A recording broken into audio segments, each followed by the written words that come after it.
Ya ini kami di Mm-mm. BRIN, salah satu pusat riset yang ada di Organisasi Riset Elektronika dan Informatika adalah pusat riset geoinformatika. Geoinformatika. Jadi bagaimana kita bisa memanfaatkan data-data spasial tadi ya menjadi informasi yang nantinya akan berguna bagi pengambil keputusan.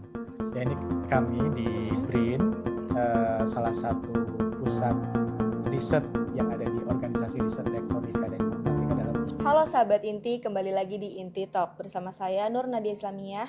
Pada kesempatan kali ini kita akan membahas mengenai implementasi AI dalam geospasial serta AI IoT, lalu green industry dan juga mengenai smart city. Baik Bapak, bagaimana sih Pak kira-kira peran teknologi geospasial dan AI IoT ini dalam mendukung transformasi menuju industri yang ramah lingkungan? Ya ini kami di BRIN, salah satu pusat riset yang ada di Organisasi Riset Elektronika dan Informatika adalah pusat riset geoinformatika. Geoinformatika. Jadi bagaimana kita bisa memanfaatkan data-data spasial tadi ya menjadi informasi yang nantinya akan berguna bagi pengambil keputusan. Nah kalau kita berbicara ke tadi apa green industry, tentunya bisa kita lihat ya kalau di Indonesia nih kita sebagai negara maritim, tentunya kita bicara tentang industri maritim. Itu adalah salah satu kalau kita namakan blue economy ya, yang bisa menjadi bagian dari green industry juga. Bagaimana kita bisa memanfaatkan sumber daya laut kita, potensi sumber daya laut kita menjadi ekonomi baru ya. Contohnya untuk aplikasi AI di maritim adalah bagaimana kita bisa mendeteksi potensi penangkapan ikan yang nantinya berguna bagi para nelayan. Jadi teman-teman di Pusat Riset Geoinformatika mereka mengembangkan aplikasi yang namanya zona potensi penangkapan ikan ya, dengan berbasis citra satelit. Jadi AI-nya di mana ya, AI-nya adalah deteksi klorofil yang ada di perairan Indonesia. Klorofil kan itu makanannya ikan ya.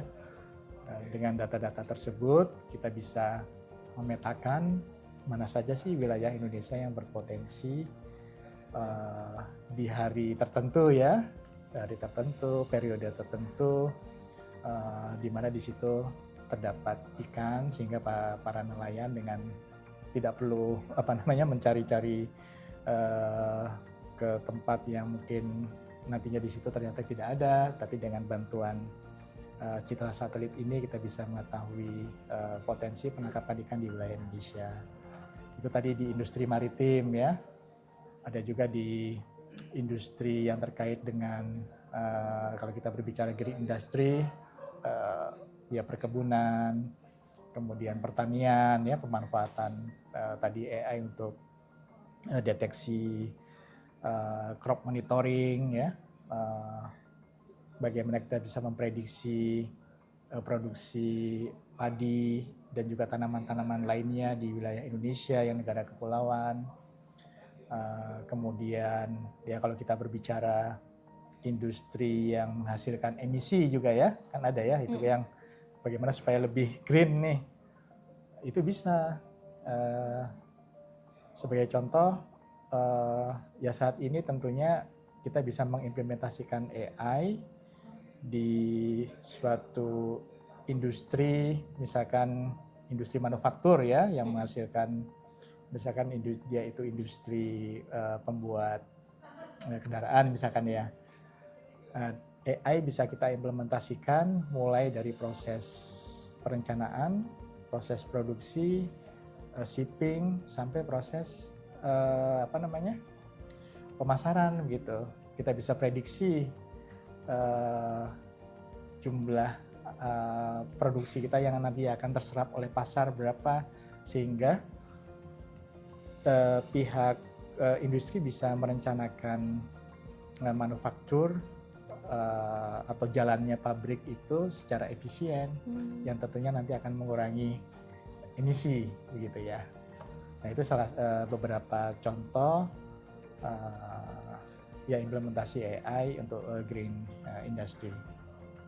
Kira-kira Pak, bisa nggak Pak, Bapak ngasih satu contoh atau riset dari proyek BRIN sendiri mengenai data geospasial dan AI dalam industri green industry tadi?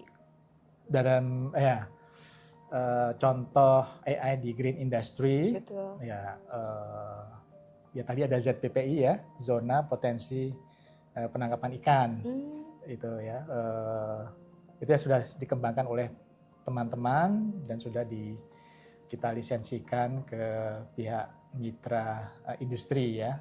Jadi mereka mengembangkan suatu perangkat yang kita embedded dengan informasi tadi ya, informasi spasial, data lokasi di mana para nelayan bisa melihat potensi penangkapan ikan. Ada juga yang lainnya ada ya, misalkan yang sudah kita lisensikan juga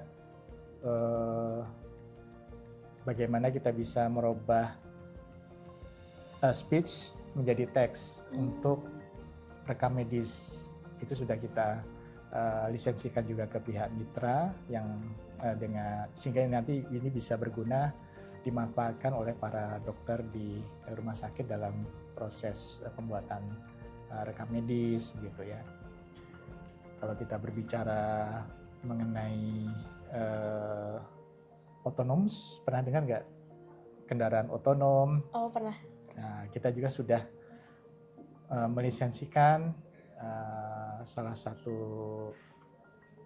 produk riset BRIN ya untuk sistem otonom kepada mitra kita sehingga mereka bisa menggunakan ini untuk beberapa platform gitu ya, misalkan untuk traktor ataupun kendaraan yang dapat digunakan untuk memantau perkebunan ya secara otonom.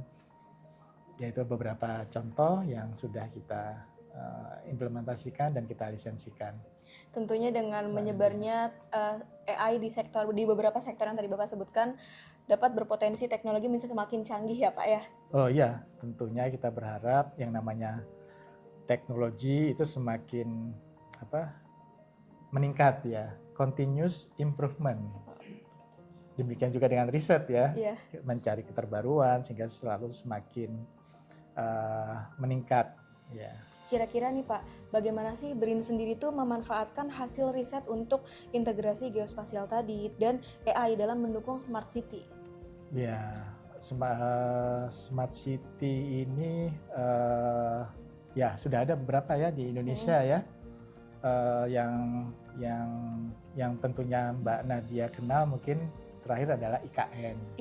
IKN itu nantinya akan menjadi satu smart city juga ya, di mana di dalamnya sudah ada ya grand design ya, misalkan untuk transportasi, bagaimana nantinya di ibu kota yang baru itu kendaraannya adalah kendaraan yang green ya, zero emission yang berbasis listrik, dan mungkin bagaimana nantinya mengurangi kendaraan pribadi di sana, karena kalau setiap orang punya kendaraan di sana ya sama aja dengan Jakarta kan nanti macet.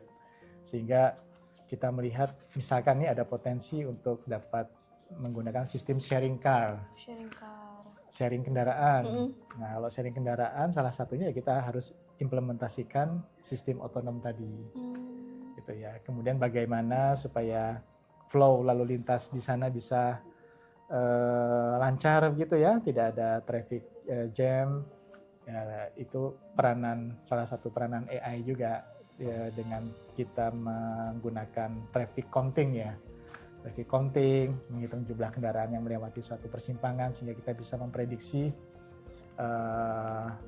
arus atau flow kendaraan yang melewati suatu jalan atau suatu persimpangan. Demikian juga dengan penggunaan energi tentunya ya, bagaimana penggunaan energi secara efisien di rumah yang kita kedepannya juga memanfaatkan sumber energi terbarukan ya, seperti solar cell, itu yang tadinya kita centralize, pembangkit centralize, kita sekarang bisa